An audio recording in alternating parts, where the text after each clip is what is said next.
Wired for wellness. I love it.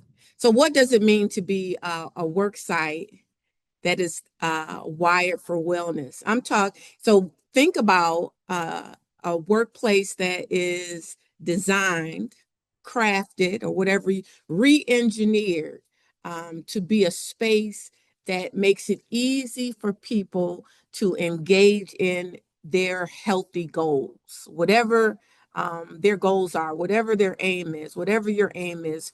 Think about how your workspace would be if it was easy to access things that support your mental wellness. Now, the topic is mental wellness, but we know that mental wellness is very much connected to your physical wellness.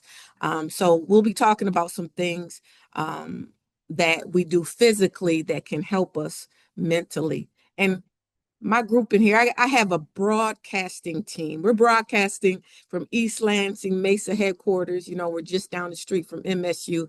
And I want them to remind me of the time because once I start enjoying myself, I'll forget the time.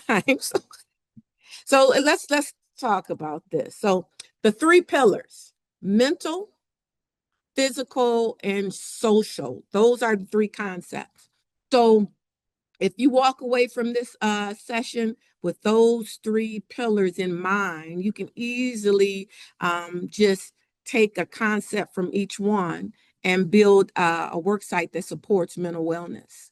Mental mindset, how we perceive things, how we look at things. What are you thinking about? What are you allowing into your senses? So anything you hear, see, taste, smell, touch is going to affect your brain and how you think. Physical, how you're moving your body. What are you consuming? And social, who are you engaging with? Who's in your environment? Willingly and unwillingly, intentionally and unintentionally. So why mental wellness? This is an easy question. Easy answers. I'm sure you can tell me why mental wellness is important, but we know, especially public school employees, are under a tremendous amount of stress, chronic stress. So if you've been in any of my sessions, any of my stress management sessions, you've heard me say that chronic stress is a precursor to most mental and physical illness. So, mental illness, I'm talking about depression and anxiety. Chronic stress is a precursor. And also, a lot of people don't realize chronic conditions like diabetes and hypertension. Um, the precursor is chronic stress, ongoing stress that's never managed, never resolved. So, in the end game for chronic stress, before chronic disease is burnout. And we know some of the signs of burnout are just exhaustion, cynical attitude, no interest in the job anymore. So we know that I know for sure after visiting several schools and working with our school employees that many of our colleagues are experiencing burnout, mental stress issues, and they need this. So if you're in a position where you can do something in during the workday to help them, this is perfect. So let's talk about some strategies. Let me check this chat to see if there's any questions. I see it's lit up. Okay, thank you. So strategies. What we're doing right now is a strategy. So you seeking more information is a strategy. We need to normalize the conversation, remove the taboo. Let's talk about mental health and let's talk about it at work. Let's provide resources. When we're looking to change behavior in the world of health promotion and behavior change, what we want to do is we want to increase awareness first, make people aware that mental wellness is important and some of the signs of lack of mental wellness so they can recognize it in themselves as well as their colleagues. Also, uh, providing information.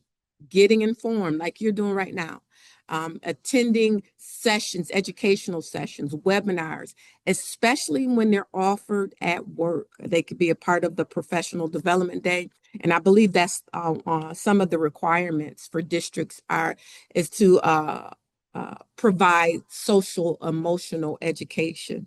So normalizing the conversation. And if I have anybody on the platform that works in the school business office or human resources, providing resources through there, like EAPs, employee assistant programs. There's usually resources to help people that are dealing with issues that are maybe affecting their mental wellness. It's not always what's happening on the job. Usually it's the things outside of the job, marriage relationships, children, finances, and even health. So employee assistance programs can be of assistance. Emotional intelligence trainings are very helpful uh, to help people understand how to interact with people. How to respond to specific situations where someone may be a challenge or struggling in the work atmosphere. Um, so other tips that you could do for yourself, journaling. We know there's science that supports how journaling can help alleviate stress, especially things like gratitude journaling. That's one of my favorites. Gratitude journaling or just expressing thanksgiving and appreciation. It does things to us. It changes our neurochemical ecosystem. When we are, and it's not necessarily ignoring important things, but it is highlighting those things that affect our physical being in a positive way. That's how I'll define that. So when we journal, it is almost like we're getting the negative out, getting those situations that bother us out, get it on paper, and it kind of lifts a burden. And from a scientific perspective, we know when we're able to unload burdens, it helps lower cortisol. So cortisol is that hormone that leads the stress response. So a lot of us are carrying burdens around mentally in our head. We're ruminating on different things that happen at work or different things that are happening on at home. And what we don't realize from a biological standpoint, our brain is creating a survival response. So it is raising our cortisol, our stress hormone levels, and that affects us physically. We see it first, irritability, impatience, or even mental brain fog, things like that. So journaling can help with that. Another idea that you can incorporate as a wellness committee or wellness team or wellness liaison in your district is something like Mindful Monday email messages. That's I say that all the time, an easy way to start an initiative. You can start that this month. There's still time. Just send out a simple email saying something positive. So um, I got a team in here that's trying to keep me positive. They've re-engineered this room. So one of our team members put these messages that are right in front of me to get me psyched up and positive, and it works. It was a gift that was given to her, but she's trying to help me with this. So what it says right now, you're strong. You're a Kelly Clarkson song. You got this. She just put that up there. So I'm just paying attention to it, but see, I'm laughing, right? Anybody that's done public speaking, that could be a stressor, right? You can have some anxiety, but this laugh is just really making me comfortable. So things simple. Now on the outside, I'm laughing, but chemically, my neurotransmitters are changing. I'm relaxing, right? My cortisol. So think about incorporating things like that in your workspace. Simple messages. I know some of you are already doing that. I've seen it when I've been out doing lunch and learns where there's like fun messages in the break room. If email isn't your preferred mode of communication, you have to decide how people are listening.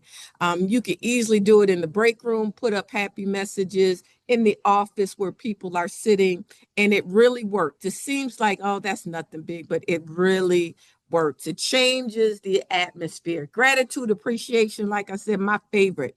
Being thankful, even for your personal journey. Those of you who are here for your personal wellness journey, this is an easy, low cost strategy that you can incorporate that affects you holistically, right? You can, and I'm saying this, you can lower your blood pressure being grateful. Now, the research says this, it's research out there that people that practice gratitude, that are appreciation, whatever you want to call it, they are more likely to engage in health promoting behaviors. So, what does that say to me? People that practice gratitude, and this is important, let me back up a little. So, it's most effective when things are not in a situation where you would be grateful, right? So that's when it's most powerful. So people that practice gratitude, that looks like coming home from work, exhausted. I had a terrible day. The goal was to work out at 5 o'clock, but I'm a gratitude practicer. So I get home tired, don't feel like it, potato chips in front of me. I have some options, and I'm just start thinking things I'm grateful for. I changed the neurochemistry and I grab the gym bag instead of the potato chips and I go work out because gratitude energizes you. Gratitude aligns you with your goals. Okay, remember this. It aligns you with your goals. When you wake up in the morning, if you have a goal, let's say to work out, get on the treadmill or go walking outside, if you wake up, now, if you're anything like me, you don't automatically wake up happy. Now, you might that left me at 18. But after after you start paying your own bills, it's hard to wake up super happy. So you have to be intentional about it. So be intentional. Wake up and change your thinking to something positive. Think about it. That energizes you, and you're more likely to carry out that goal. If you're thinking negative, that's going to drain you. That's going to drain you. You're going to lay back in the bed. It just is common sense. 30-day resiliency challenge.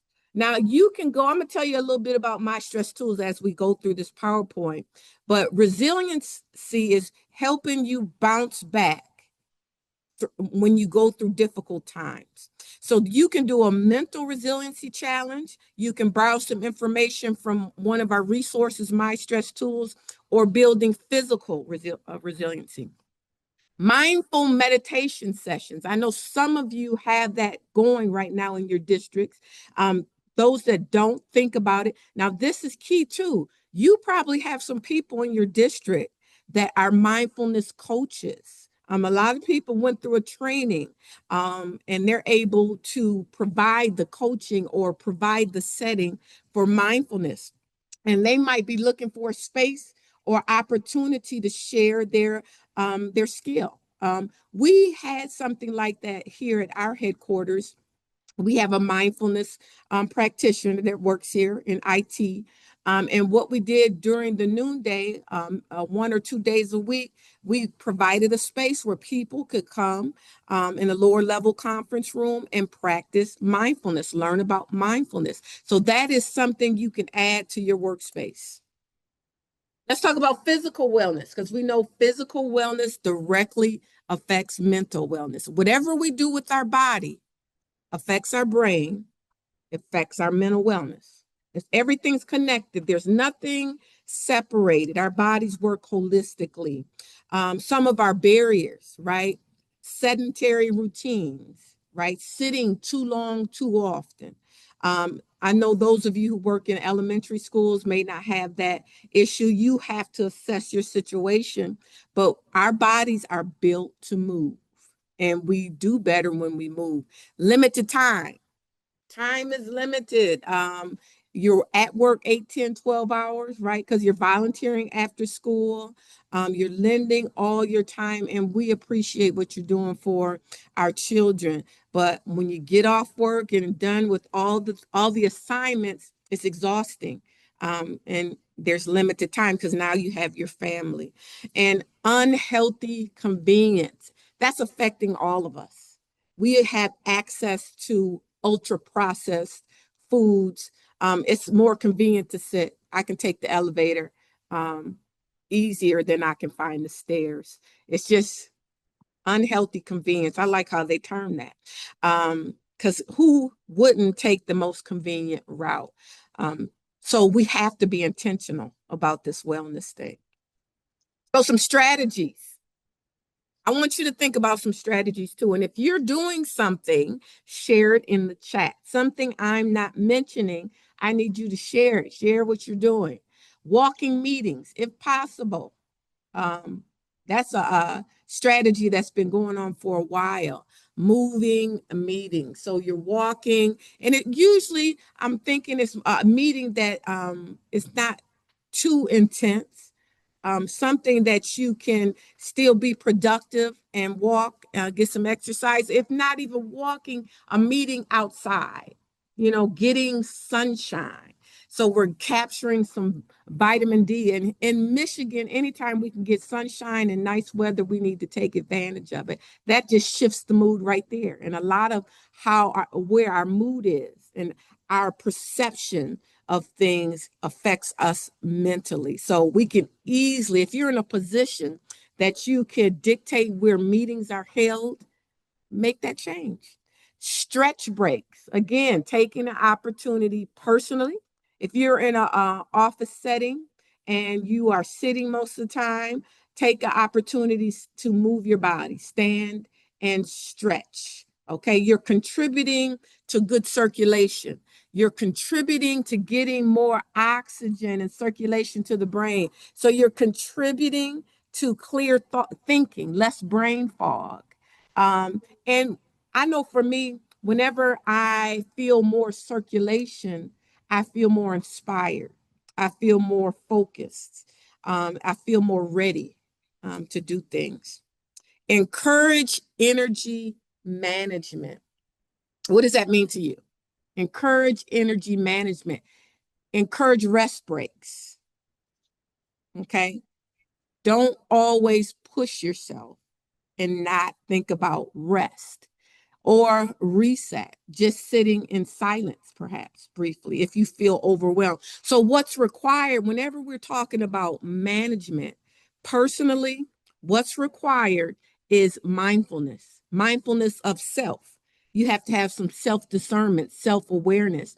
And often in this type of profession where you're caring for others, similar to nursing, we just push, push, push, and we ignore ourselves, right? So, self discernment, self awareness, feel the tenseness in your shoulders, notice it before it becomes stiff muscle, before it becomes back pain, before it becomes rage, right? Rest. Walking or step challenges. Now's a great time to start that. Or consider kicking off the school year in the fall with the step challenge, encouraging people to walk. It doesn't have to be ultra competitive, just more inspirational and motivational, getting people to move. Now, really, I'm thinking about us here in Michigan, probably the best time to encourage movement is during the colder months because I know personally I move less. So if I had a little competition or a little prize in front of me, a carrot stick, I might be more apt to move more. So think about that. If you need help with that, of course, you can let me know and we can help you. Group exercise during lunch. Now, let me tell you this. So when you exercise, every time you contract a muscle, this is what science tells us. This is how great exercise is. They've done studies and they've compared exercise to medications that people that support people mental through their mental health challenges. Right, very effective. And they've compared it to people who exercise and they've had some very promising outcomes that show that exercise can help with depression and anxiety. It also can supplement medication and improve anxiety, and depression. So when we contract a muscle, there are these molecules called myokines that are released into the body. Like, remember, everything, nothing works in isolation. Everything works holistically. So what these myokines do are they decrease inflammation.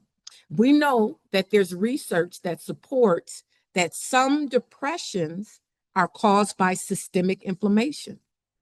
So when you contract a muscle, when you exercise, whatever type of exercise, isometric, moving your muscles, you're helping decrease inflammation. Think about how many things are connected to inflammation. So that's powerful. I'm empowering you right now with that. Also, they release chemicals that are called hope chemicals. You feel different. Your mood changes. And you know this is true intuitively. I'm just telling you that science supports it. When you move, you feel better. It changes your mood. And what happens in your brain, now this is deep. You have a part of your brain called the amygdala. It governs fear, right? So when you exercise, and some people, their amygdala is larger. And we know that those people might struggle with anxiety and depression. Well, exercise restructures the amygdala. It shrinks it. And when it shrinks, more circulation is provided to the prefrontal cortex. That governs executive function and judgment, right? So think about that. Judgment connected to discipline, things like that. So when you exercise, it's almost like therapy. You are changing your brain. Your brain is neuroplastic, right? Plasticity. So you're restructuring your brain. There's a lot of research about that. And as some types of exercise builds muscle, that also we know that there is a strong connection between more muscle and more confidence and less anxiety, right? I could go into that, but I can't because I have more slides. I'm gonna keep moving. So group exercise during lunch. I want you to know how you're impacting your colleagues when you provide this. Create a fitness director. We did that for Mesa. And what we did is we had everybody contribute, anybody that was willing, contribute their favorite exercise influencer or YouTube or studio. And we created a directory so people could go to it and know it's already been vetted. The people, these are recommendations for your colleagues. So you can do that in your area. Offer on-demand fitness options. That could be something, like I said, you probably have somebody in your district that wants to teach Zumba. I used to do that for Mesa some years ago. And anybody that loves teaching classes will just contribute it. You probably have some yoga instructors, some Pilates instructors that would love to contribute their skills to their colleagues. Also, as a Mesa member, you have access to Blue 365. And within that, there's a program for on-demand fitness. So if one of you has it at your district, you can pull it up on one of your smart screens during lunch, and you guys can do an on-demand Pilates class or an on-demand yoga class. Right there, you have access to that, and that is free. But let's talk about nutrition. We love nutrition. Did I tell you I am a board certified holistic nutrition? And what we know is nutrition is very much connected. Remember, everything is holistic. So your mindset, how you move your body, and what you consume has a lot to do with our mental wellness. A lot, everything to do. So if we feed ourselves food that is absent of nutrition. When I say nutrition, minerals, right? Vitamins, which are coenzymes. Without vitamins, like vitamin C, B vitamins, there's certain chemical reactions in your body. We call them cofactors. Like we talk about dopamine, which is the neurotransmitter that motivates us, and serotonin. You've heard of that? They say it makes us feel pleasure, and melatonin, sleep. Well, without vitamins, like vitamin C and B vitamins, the chemical reactions to create that molecule don't happen. So what we eat determines how we feel, our mental wellness. So consider helping your colleagues by making healthy options, optional, available is the word I'm looking for, right? We don't want to mandate it, but we want to make it accessible and get them thinking about it. 30-day mindful eating challenge. So that's a combination of mindfulness. That's a type of meditation, mindful eating. You're in the present moment. You're thinking about the moment instead of something you're worried about in the future that you saw on social media, or something that happened in the past. You're in the moment and you're enjoying the meal. And when you're mindful about your meals, you're more likely to make healthy choices, right? Meal plans, plan a week worth of meals and enter to win. I like that. There you go. That's the idea. March is nutrition month. So go with that. Go green, encouraging people to get more fiber, get more fruits and vegetables, and a 30-day healthy eating challenge. Salad jar lunches, we've done those in the past. Recipe exchanges, excuse me. If you're doing a newsletter, consider putting some healthy recipes in it. You're probably already doing that. If you're not doing a newsletter, that's an easy way to start a worksite wellness initiative. Very simple, low labor. And if you have the power, make healthy nutrition accessible. Social wellness. Remember, most people that are suffering mental illness, a sign is isolation, or being isolated can affect you mentally. So social wellness is important. Connecting, having connection and community in the workplace. It improves job satisfaction. And any of my teachers in this space, you know, job satisfaction is important. We're losing people to this profession, and we can't afford to do that. So we have to do things to help people feel satisfied again about doing what they're doing. Um, and it's good for our health. Isolation leads to mental illness.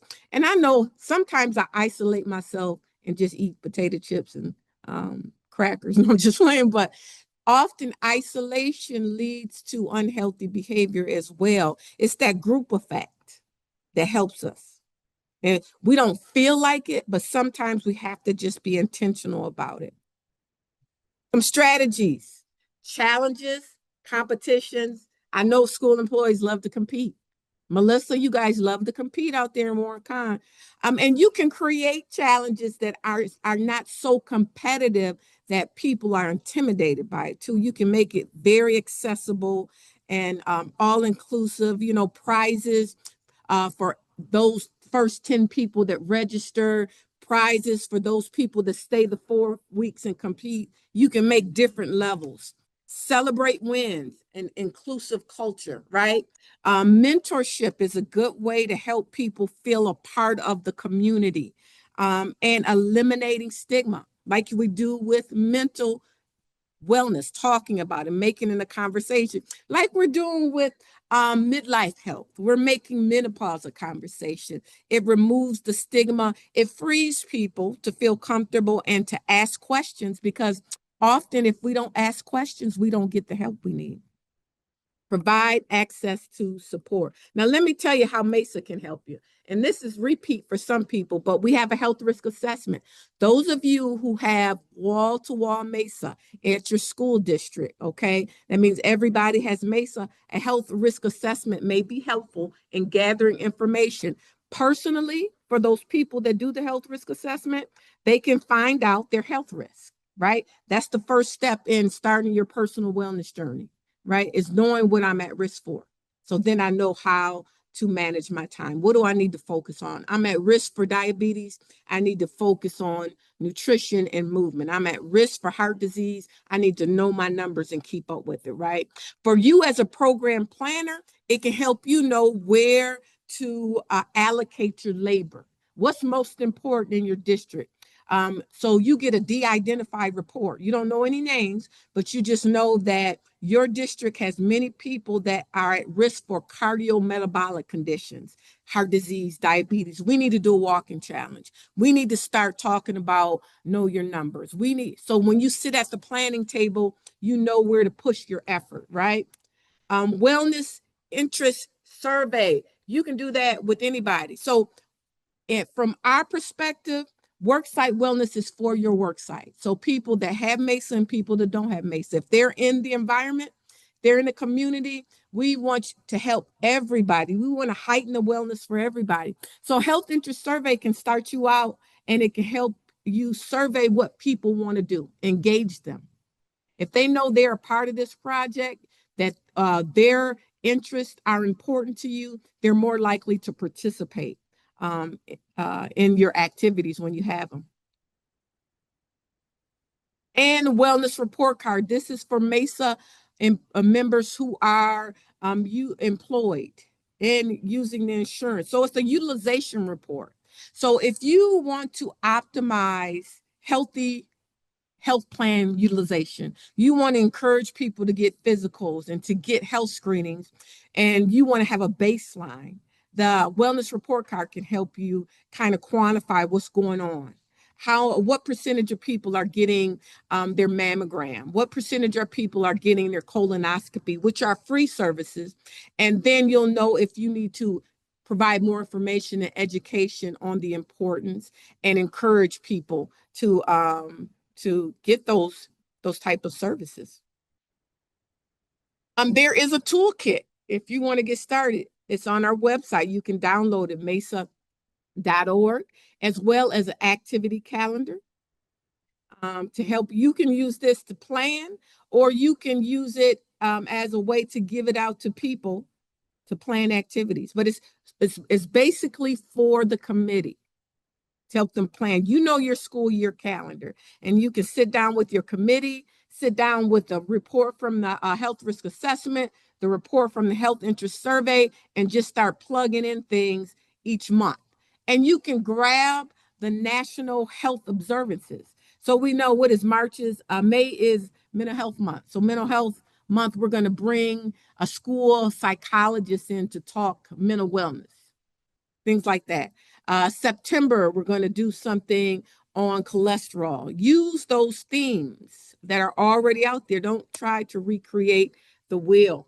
Some different campaigns. I tell people, if you don't want to do a survey, you don't have time, you just want to kick off, jump, do something quick, I can tell you just from experience that your colleagues need help with nutrition, they need help with movement, and they need help with mindfulness. So you can pick from those easily and still be effective and efficient in what you're providing your community. And remember, if you have MESA, anytime you are exposing your colleagues to what is available in their MESA plan, you are promoting wellness, especially the wellness services. There's a lot of options, a lot of resources that people aren't aware of that are helpful for them or their family member, their dependent, that you can help get the information out as the wellness resource. So you have access to support. Teledoc, if you didn't aren't already utilizing it, it's the Jetsons. It's the Jetsons. It's here. It started first with just urgent care for things like those acute issues, the sinusitis, the earache, the eye, pink eye. You can do that digitally on your computer. They can look at your eye through the video, they can look at your ear. Well, now we've extended it to mental health services and virtual primary care. So if you are just not happy with brick and mortar appointments anymore and you just want to do it virtually, you can do that. Now that is especially helpful for people that are in rural areas where there is not a lot of access. So if you're comfortable with digital primary care, you can do it through Teledoc. You have to register first. So if you're not already registered, go ahead and register now. Or if you have children in college, have them register before they need it. And then, thank you. Then they can use it when it is necessary. Also, available through the same platform as chronic condition management. So if you or dependent is challenged with weight issues and you want support, hypertension, you want support, diabetes management. So they provide nationally board certified health and wellness coaches that can help you navigate that and successfully manage those conditions. Also, diabetes prevention. If a doctor has told you or said terms like prediabetes, insulin resistance, or metabolic syndrome, you could qualify for the diabetes prevention. Now's the time to get on that and get support to help prevent developing diabetes. The Teladoc can help. Hinge Health, my favorite. For sure, we're the Jetsons. This is virtual physical therapy support. So a doctor of physical therapy provides you a protocol, exercise protocol. You do it digitally, right? You get feedback if you need instruction on doing movements, like you can put your phone up and there's tracking to make sure you're squatting right or you're lifting your leg right. If you need help, you see the guy in the picture, he's watching his digital device. After so many sessions, they send you a device holder. Then they send you an exercise mat. After that, they send you a device called the INSO, and it's similar to a TENS unit. It helps decrease muscle pain. And I love the INSO unit. So check out Hinge Health. It's free. You don't need a doctor's order for it. You just need some pain or dysfunction in some joints. You go on our website and connect, go through the link and sign up and get started. I have not heard anything negative yet about Hinge Health. And I participated in it for my shoulder. I had a frozen shoulder, but now it's not. And for my hip, not that I'm falling apart, it's just after 50, things happen. Medical case management. This is my first role at Mesa, a medical case management nurse. If you are not familiar with this, you need to know you have access to support. If you or a family member has to go through a catastrophic situation, and I define that as when you need multiple providers and medical specialties that are complex, emotionally burdensome for you as a caregiver. The healthcare system can be very confusing. What we do is we have nurses here at headquarters. Once we know about your situation, they assign a nurse case manager that lives in your area, that knows the providers. They understand the terrain. And what they do is they become your healthcare advocate. They can attend appointments with you or do your dependent. They can be at the discharge planning meeting, and they can be at the care coordination meeting, and they can help interpret this challenging situation. That is a stress reliever in itself. And I'm sure some of you have experienced this. If you have, put it in the chat. Tell us how medical case management is. Second MD, also for those that are going through challenging medical situations and you have questions that are not being answered by your primary care physician or the specialist you've been to, I would say second MD, if I were in a situation, before I go to Mayo Clinic or Cleveland Clinic, like, you know how situations you're like, I need to go see some experts, I would do second MD. That I liken it to that without traveling. They're experts in medical consultation. So you have access to a second opinion, but this is free. So it doesn't contribute to your deductible or anything like that. It doesn't count that way. It's free, right? So, and it's elite specialists like we would see at Cleveland Clinic or Mayo Clinic. That's how I would aim or go about it. I would see them first and let that direct me. So this is a great resource. For those of you who have vision, Iconic is available, easy to use in-network online eyewear.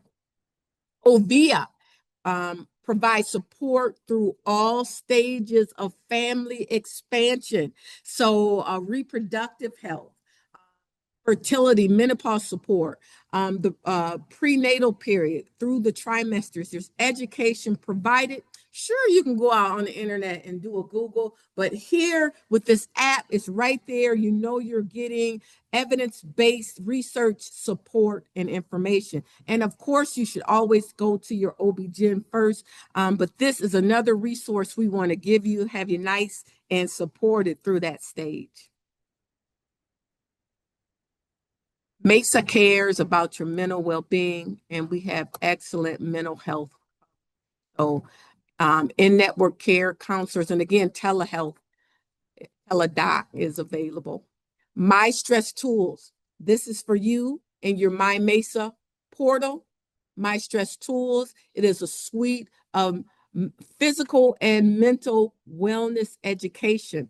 Webinars if you like watching things, podcasts if you like listening to things, videos, and interactive opportunities, mindfulness coach opportunities where you watch a video for 2 minutes every day. That's where you can find the resiliency challenge that you can recreate for your members. Now, we just made this available to dependents as well. So not only just members, but your dependents have access to My Stress Tools.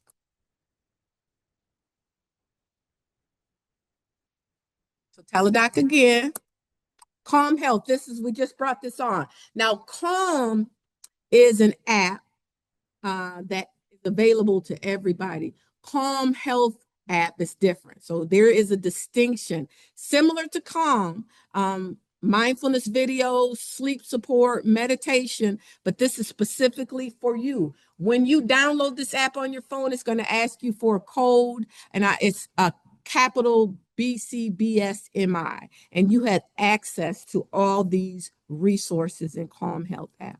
Again, tell your colleagues about it. Nurse Line, if you ever have questions, your children or even yourself, even just medication questions, you have access to Nurse Line. And keep up with us through our digital tools. You can download the Mesa app. We're on Facebook, we're on Instagram, and we are on YouTube. So you can download your Mesa card to your smartphone. Everything is digital for those who are into digital things. And somebody asked me about Hinge Health, and I'm gonna just tell you guys this. I couldn't answer it on. She asked me.